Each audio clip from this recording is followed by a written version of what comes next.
Zheng Tiangong ताकत परखने छोटे भाई ने अपने बड़े भाई को निशाना बनाया। एक तीर से सीने को भेदते हुए खाई में गिरा दिया। जैसे युवक खाई तल गिरने वाला था, 200 साल से सील दिव्य शक्ति अचानक बेचैन हो उठी। पहरा दे रहे दो रहस्यमय साधकों ने खतरा भांप लिया। अगले पल दिव्य शक्ति जंजीरों को तोड़कर तेजी से बाहर निकल गई। हवा में उड़ते हुए युवक को थाम लिया और सुरक्षित जमीन पर उतार दिया। दोनों योद्धा तुरंत पास जाकर देखने पर हॉल ये शेरवी के वंशज युवक के साथ दिव्य शक्ति में सहानुभूति उत्पन्न हो गई। अब वही है जिसका मैं 200 सालों से इंतजार कर रहा था, वह चुना हुआ व्यक्ति। ये समझते ही कि युवक ही उस दिव्य शक्ति का नियत उत्तराधिकारी है, दोनों ने तुरंत उसे अपना शिष्य बनाने का फैसला किया। देखते ही देखते 1 साल बाद दोनों गुरुओं की देखरेख में युवक की शक्ति बहुत बढ़ गई और उसकी तलवारबाजी अद्भुत हो गई। इस लड़के की प्रतिभा असाधारण है, 1 साल में स्तर पर पहुंचा। गुरु ने नहीं सोचा था प्रतिभा अद्भुत है। अद्भुत प्रतिभा देखकर गुरु ने बिना हिचकिचाहट उसे जूरी शेनगोंग सूर्य का दिव्य कौशल सिखाया और बताया कि यह एक साधारण काले लोहे की धनुष है जिसका वजन कुछ दर्जन किलो है। आगे चाहे खाना हो या सोना, उसे यह धनुष हमेशा अपने साथ रखना होगा और अभ्यास के लिए भी इसी काले लोहे की धनुष का इस्तेमाल करना होगा। युवक ने धनुष की ताकत आजमाने की सोची पर उठा नहीं सका। आखिरकार पूरी ताकत से मुश्किल से उठा पाया, पर जब डोरी खींचने की कोशिश की, पूरी शक्ति लगाने पर भी मुश्किल से कुछ सेंटीमीटर ही खींच सका। इससे लगा उसकी ताकत अभी भी कमजोर है। गुरु ने शांत दिखकर उसे पहाड़ से नीचे अनुभव प्राप्त करने भेज दिया। साथ ही उसे अपने परिवार की पुरानी दुश्मनी भी सुलझाने के लिए कहा गया। जैसे ही युवक चला गया, शांत बुजुर्ग महिला ने तुरंत बूढ़े पर आरोप लगाया कि वह हमेशा अपने शिष्य को मुश्किल में डालता है।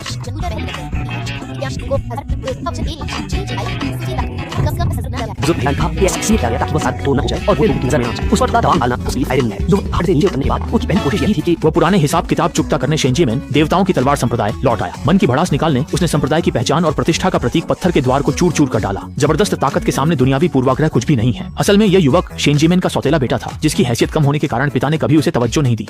दिन भर माँ के साथ काम करता था पर छोटा भाई सह नहीं पाया। उसने मौका ढूंढकर इल्जाम लगाया कि जेन थियानगोंग चुराया है। खुद को चोट पहुंचाई ताकि दोष युवक पर आए। पिता ने सच्चाई जाने बिना घर के नियमों के तहत सजा दी। माँ बहन ने भी छोटे भाई का पक्ष लिया और मूक दर्शक रही। परिवार वालों ने हद कर दी। युवक को मजबूर किया कि ऊर्जा नाड़ियों को नष्ट कर दे, जिससे वह अपाहिज हो गया। उसे घर से निकालकर वीरान जगह फेंक दिया गया। अब पुनर्जन्म लेकर लौटा युवक इंसाफ लेने आया है। संयोग से शेंजिमेन में संप्रदाय के नए मुखिया का भव्य समारोह चल रहा है। युवक ने तय किया है कि इसमें भाग लेकर खोई चीजें वापस पाएगा। लेकिन जब उसका छोटा भाई उसे जिंदा लौटता देखता है तो वह हैरान हो जाता है। हालांकि वह जल्दी युवक का अनुरोध मानता है। असल में उसका मकसद प्रतियोगिता के दौरान उसे रास्ते से हटाना है। इस बार बड़ी प्रतियोगिता में तलवार देवता और एक रहस्यमय युवती को आमंत्रित किया गया है। पहली राउंड की परीक्षा है कॉपर कॉइंजन, तांबे के सिक्कों की कतार। पहले जो शिष्य चुनौती देते हैं वे शुरुआत के लिए हैं। भले ही उनकी तलवारें सिक्कों को भेदती हैं और वे निशाने पर वार करते हैं, लेकिन सिक्कों की संख्या कम है। सबसे ज्यादा जिसने किया वह सिर्फ 5 सिक्के भेद पाया। इसके बाद चौथे दर्जे की तलवारबाज और बड़ी मिस मंच पर आती है। वह उच्च श्रेणी की नर्क महल तकनीक का इस्तेमाल करती है। उसकी ताकत आम शिष्यों से ज्यादा है। वह एक बार में 9 सिक्के भेद देती है जो युवा पीढ़ी में आगे रखता है। इसके बाद युवक का छोटा भाई मंच पर आता है। परिवार का पक्षपात।